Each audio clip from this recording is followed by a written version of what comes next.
I'm Jen Briney, and I'm the host of the Congressional Dish podcast, and I'm filling in today for David because he's on his way to Sin City, and he's going to be reporting to you from Vegas for the rest of the week. But today I've been telling you the story of the omnibus funding law and how it became law. And there's one last piece of the how the omnibus became law story that just made me aware of something that I didn't know before, and you probably didn't know either because who tells us these things? And so to get a bit wonky for a second, the way the omnibus was able to move faster through the process is that it was basically attached to a bill that had already passed both the House and the Senate. The bill was numbered HR 1625. And so if you look up the omnibus now, it says that it's HR 1625, but it wasn't always. It used to be a completely different bill. And so the original text was one that actually did become law as a part of the omnibus, so I figured I might as well tell you about it. The original text was called the Target Act, which stands for Targeted Rewards for the Global Eradication of Human Trafficking. And the changes that it makes to the law they're actually no big deal, but it's what it changes. The program that already exists that I found out about while reading this and just went like, what the hell? So what the Target Act does is it adds human trafficking to the definition of transnational organized crime in order to allow the State Department to pay people who give information to the State Department, information that leads to arrests of criminals. And so essentially what it does is it allows money to be paid to snitches. And I didn't know that the State Department had a program for paying snitches. Apparently it does. And so this bill just adds one more thing that people can snitch about. Now, this Cash for Snitches program allows the State Department to appropriate, quote, such amounts as may be necessary, unquote, which is kind of unusual. I mean, I read these bills a lot, and it's kind of unusual for an agency to determine its own funding levels. That's generally what Congress is for. And then these payments, I looked up the caps because I was like, how much are we paying these people?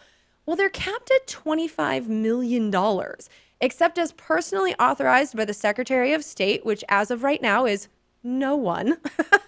But for the last year or so, it's been Rex Tillerson, the former president and CEO of ExxonMobil, so God only knows who he was paying. So yeah, $25 million is the cap, but the cap is actually $50 million for information leading to the capture of a leader of a foreign terrorist organization. $50 million. And then another thing I found kind of fascinating is that payments under $100,000 don't need approval at all from the Secretary of State.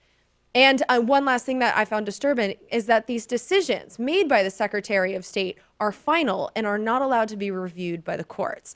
So this is a disturbing program, and it wasn't always like this because I looked up the original law. The original law was created in 1984, which kind of ironic, 1984, if you've read that book. But the original law was written in 1984, and it allowed payments to be capped at $500,000. So we've gone from $500,000 to $50 million in payments for snitches. And then all the payments back then needed approval, but payments over $100,000 had to be approved by the president himself. So now the same number, $100,000 or more, has to be approved by the Secretary of State, who again is no one.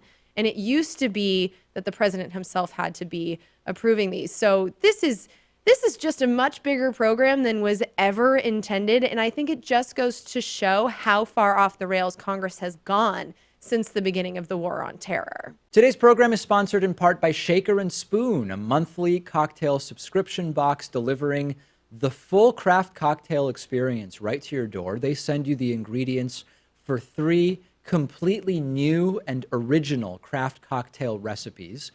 Enough for 12 cocktails, should be enough to get you through the whole month. I got the Death by Gin box, meaning I got the ingredients for 3 different gin-based cocktails, and I'm able to go and choose the brand of spirit that I want. I happen to go with a particularly dry gin. In addition to sending really clear recipe cards for each recipe in the box, you can also watch the supplemental how-to videos by Shaker and Spoon, which is useful. Sometimes I admit I don't exactly know the difference between shaken, stirred, and who knows what other options there are. I'm generally clueless. So for me, I need the supplemental how-to videos.